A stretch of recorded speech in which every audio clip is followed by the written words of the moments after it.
Hi everybody, so today I am going to show you my Venom makeup. There's a lot of versions of this floating around. This is my version, this is the one that I do, so I'll show you how to get the look, alright? Enjoy! Okay, for this I'm using probably about 5 different products. I'll be using MAC Chromocake. Aqua color also works just fine. I'm using the white. I'm also using the black. In addition to that, I'm going to be using MAC acrylic paints. I'll be using the white. I do like the reflective quality it has. And I will also be using, very sparingly, the black. Why don't I use the black all over the face? Because it is indestructible. It will not come off. The first time I did this, I did it with this. And I actually had a moment of sheer panic after I spent 45 minutes scrubbing with Dawn, alternating olive oil, cold cream cleanser, every kind of thing you could possibly think of, and I still couldn't get it off. So you don't want to use that all over your face. Stick to the water-based Chromocakes or aqua color. I'm also using for the tongue Makeup Forever's Splash Palette because the grease paint draws nicely on top of some of the other stuff, and it's a little difficult to get kind of a pink color out of the aqua color without using one that doesn't stain your skin. Unfortunately, the teal and the pink do stain. So that's why I use the grease paint for that. Plus you can blend them and maneuver them. The trick to doing this look is definitely going to be shading, contour, and highlight. That's a mistake almost everybody makes when they replicate it, is they don't add contouring and shading around the teeth, in the planes of the forehead to add expression. The shading is really what makes the look. So I'm going to stop talking now and show you how to do this. So first I like to go in using a fluffy brush and the MAC Chromocake in white. You can also use aqua color from Kryolan. This is just a water activated cake makeup, basically pretty old school. And I'm using it to draw on and trace out the areas that I'm going to be using as the eyes. And I'm also filling in a little bit too, and killing 2 birds with 1 stone. So I use a fluffy brush to do this. That's not necessary, but I am, just because it allows me to fill in a little as I'm going. But you could use a smaller brush if you prefer, just to get in there and do more angle work, and then do a fluffy brush at the end. This one tapers, so it's kind of nice. You can turn it on its side and you use it to get a finer line later on, which you'll see me do with the teeth. So now I'm using the same product and going in and drawing on the mouth, or tracing where the outline will be. I like to have your mouth a little bit higher than the actual mouth, so there's kind of almost a miniature W shape. It makes it look a little bit more menacing. Now, you remember when I said you could turn the brush on its side? You can see me kind of tilting it at an angle and getting the tapered edge a little bit more to do the teeth. So I'm loading the brush up with the Chromacake and then just going on, turning it on its side and outlining the teeth. Don't worry too much about the exact placement on them. You're going to clean these up like crazy, so it really doesn't matter. So now I'm taking my MAC foundation brush and just putting the black Chromacake all over my face. I'm just kind of haphazardly going on and outlining it everywhere. I'm just keeping it from the edges. You want to use a smaller detail brush for that. But you can see how it really does black out the eyebrows, and you don't have to conceal them or do any of that. I would recommend using an older foundation brush, or one that you don't care about, because this is going to stain the brush, especially if you use the acrylic paints in the brush. You won't be able to get them out later on. So with any of the aqua colors, you have to go in and really kind of build it up and get this milky finish, and then just go on until you get the consistency that you want. Sometimes it has a tendency to wipe the color away as you're applying it, but you really just have to play with it and feel it out. Don't forget to do inside your ears and up your nose, because you can see that. It's super fun to get out later on. And since I'm really blonde, I also have to take this really far back into my hairline. Now I'm going in and just giving myself a little bit of a guide to work with as far as where the teeth are actually going to go. I'm just turning the foundation brush on its side. I tend to only use like a few brushes when I do things. It would probably be easier to use a smaller brush for this stuff. And I'm just filling it in. I'm kind of using this to cheat it.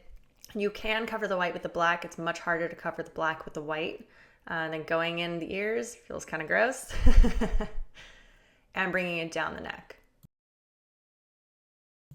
So now I'm using the Makeup Forever Flash palette just to outline where that upper lip is going to be. And the trick when doing this makeup is to use your features to help cheat it. I've seen people imitate this look, but they do the mouth in a different place.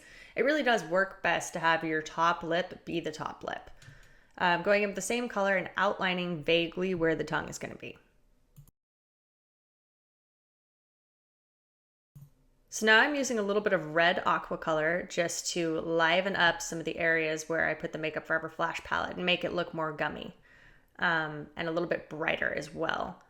This you can do, it mixes with the white and actually creates a pink, so it works out. And then I'm going into my lower jaw, and I wanted to leave this in here to show you that if you swallow or do anything while you're drawing this on, it will make your neck move and make things change. So now comes one of my favorite products. This is the MAC acrylic paint. I'm using it to coat all over my eyelid because it has less of a tendency to crease and more of a tendency to stay put than the water-based products. In addition, it can also paint on top of the black without smearing. However, you will notice that I am wiping the brush off in a napkin. That's because it will pick up some black every time it goes over it, and you want to make sure to wipe that excess off, otherwise you're going to start smearing it in and getting a gray effect. So after you wipe the brush off, just pick up a little bit more white and go in and draw it on. Similarly, when you're doing underneath your eyes, you need to make sure that you apply the color, wait until it gets a little tacky, then go on and just blend out the edges to keep the effect from creasing overall. This is a great product. It stays on forever.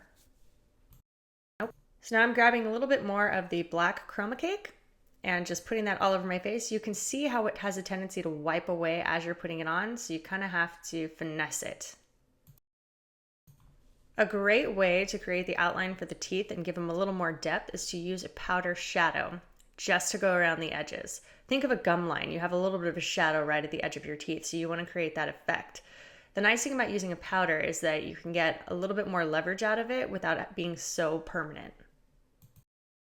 The powder allows you to see the overall effect of where you're going to create the gum line without having to use the aqua color and then reblend and blend later on. So it gives you some power to experiment as well as to kind of see the vision come to fruition before you have to go in with some of the heavy hitting colors. Now, when doing Venom or any of these looks, it's very important to step back and take a look at what you're working on. So you'll notice that periodically I lean back, take a look at it, lean back, take a look at it. That's absolutely necessary if you want things to be symmetrical and look correct. Using the shadow, I'm going in and just creating a little bit of an edge on the tongue. And now I'm going in with the black aqua color or Chromacake and really painting it on now that I have kind of my guide from the powder down. So I've seen a lot of versions of the Venom look out there, and one of the tells to it being done well is if the tongue is contoured and highlighted a lot. It really needs to look 3D or it won't look correct. So I'm just going in with the black aqua color and really kind of thinking about where would the light hit and what would that look like, and just blending it out. Although you don't want to blend too much on the tongue because that also makes it not look as good. So using a detail brush, I'm going in and creating kind of the edge right around the gum line and the teeth. And I made a mistake. Now I'm just kind of going in, also carving out the teeth as well to make them a little more sharp looking and scary. And using that under the tongue to make it look like the tongue is sitting on top of the teeth. And down the center of the tongue to make it look even more 3D. So now I'm going in with the same fluffy brush that I used to put the white guideline on, and I'm just tapping it in place. I actually think this effect gives the texture of the tongue, and it's perfect. I wish I hadn't blended it as much as I had. You'll see later on that I blend it, and it actually kind of takes away from the effect. So leaving a little bit of that edge and a little bit of that rawness actually contributes to it looking really good. And because you can get a more white finish from the MAC acrylic paints, I like to go in with those and just finish up the teeth and really clean everything up. It also does paint on top of the black, remember? So it's a nice way to clean it up and get a nice sharp edge.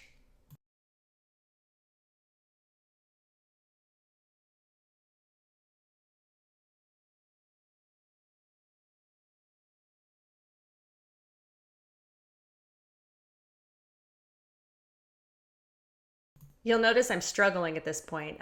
You really want to work with the angle of your brush to help you draw things on. So that's where it becomes difficult on the bottom jaw.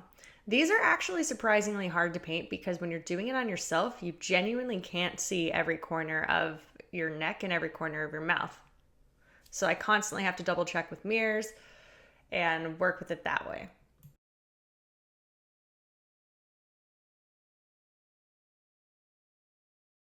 And I swear the secret to doing this look well is just going in and fine-tuning, fine-tuning, fine-tuning. You'll basically be done with the look in an hour, but it takes 2 hours to get it fine-tuned and looking the way you want it to.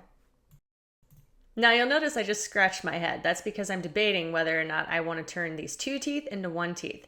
If you notice, all the other teeth are further apart and a little bit bigger than that side of the jaw. So I actually have to go in and forge 2 teeth into 1 and correct the mistake to get everything to look a bit more symmetrical.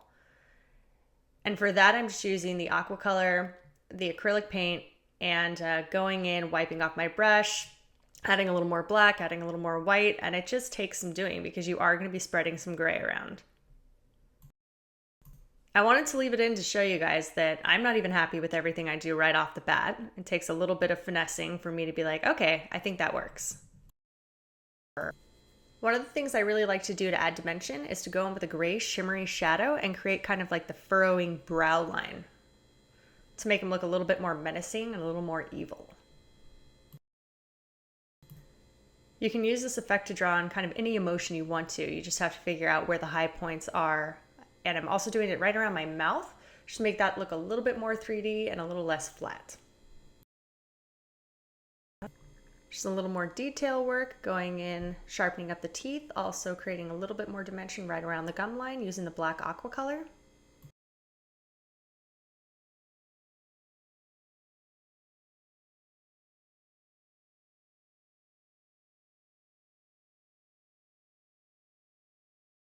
Now using the MAC acrylic paint, I'm filling in the tooth that I corrected before. And using the black aqua color, I'm going in and blackening in the corners of my mouth. Reason being, I can't see back there. There's no way to draw a tooth back there. So I'm just blacking it out because it'll look better.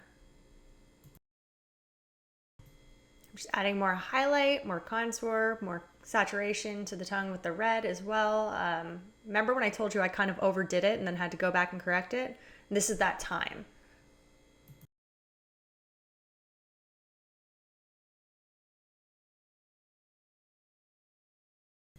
Okay, so this is the red aqua color. I'm just brightening everything up to make it pop a little bit more, going on, perfecting. Once again, more detail work. So now I'm like, okay, I want that effect that I had before on the tongue. So I go in and try to create it again. I'm adding a little bit of black because I kind of muted it. And then I'm like, wait a second, what have I done here? Not to worry, I blended it with the red and it all works out. So now I'm going in with a detail brush and adding a little bit more of the white aqua color. I'm using aqua color, not acrylic paint, so that I can still blend it later on. And you can see that this is really just adding to the 3D effect of the tongue and giving it a really nice overall look. Right, and one of the last things that you can do is not forget to color in the waterline. That is also going to help to camouflage your eyes. So I'm just coloring this in with a white pencil, and voila, you kind of see the overall effect of Venom. Now mind you, this look is best meant for nighttime, so you're not going to see any of the skin peeking through. And if you really want to make sure that there's absolutely no skin peeking through, then go ahead and use the MAC acrylic paint. It's just really difficult to get off. I would recommend using coconut oil. It is absolutely the best thing that you can use to get off any kind of makeup. Absolutely the best. It works better than anything expensive. It's super cheap. You just rub it all over, wipe it off with a towel, go in with the rest. I think it's important for you guys to know how to get out of this. So yeah, so that's my Venom. You can see what the effect will look like at nighttime. And I hope you guys enjoyed. Thanks for watching.